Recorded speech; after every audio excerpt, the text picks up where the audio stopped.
Hello mga day! Ito na nga yung part 2. Ay na nga, dumating na yung hinihintay namin. Aming buwan. Uy, sana all!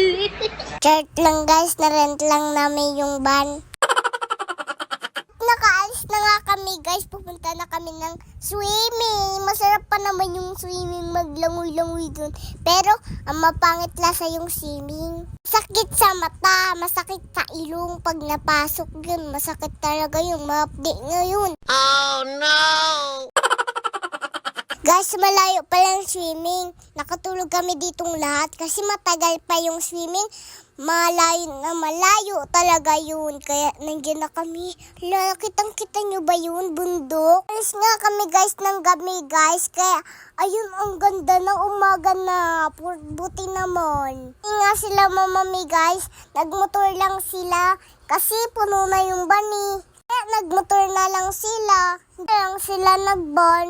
Sakit na nga yung puwet ko kakaupo. Oh no! Kung makikita niyo guys si Dada guys, wala dito si Dada kasi nasa malayo siya na trabaho. Malungkot nga ako guys Pag wala si Dada guys, malungkot kami. Pag nandiyan si Dada, masaya kami.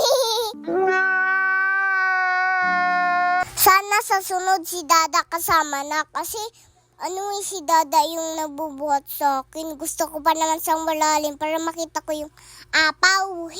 Alon pala yun guys. Kala ko si Babaw, alon pala. Ganda pala yung dinadaanan namin. Yung mga bundok. May nakita nga kami dito Alam nyo ba kung ano nakita namin? Si dinosaur tsaka si Hook. Sabi guys, malayo pala yung swimming. Hanggang bundok pala yun. Tsaka ayan pala si Mama.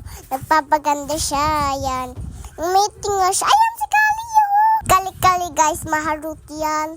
Kaya kinuha ni Mama. Gusto niyang hawakan. Kaya yung pinakita niya si Kali. Ang cute pala ng mukha ni Kali guys. Si Kali guys, gusto niya para makita yung bintana kung saan ba yung pupuntahan natin. O kaya sa aso gusto niya. O kaya gusto niya taulan. At ayan na. Malapit na kami sa swimming. Excited na ako.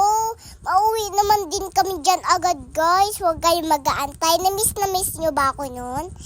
Sabihin nyo sa akin pag hindi Pag di nyo ako na-miss guys, wala na, buburahin ko na yung vlog ko pag di nyo ako na-miss. Kuwawa pa naman ako pag hindi nyo ako na-miss. Pag na-miss nyo ako, masaya ako. Bibigyan ko kayo ng 5 pesos. Uy, sana all! At ayan na, naamoy ko na yung dagat. At ayan guys, huminto na sila mamami. Kasi na dito na kami sa swimming. Dito yun guys, paliko kayo doon. Yan, dyan kayo guys. Kaya pumunta na kayo dito. Sobrang ganda guys. Suki na mga pala sila mamami guys dito. Nagmumotor lang. Kasi sobrang ganda dito guys. Alam nyo ba, mura pa yan lahat. Hanggang dito na lang. Salamat sa panonood. Bye-bye. Guys, antayin niyo yung part 3. Grabe, sobrang ganda. Nakakabit.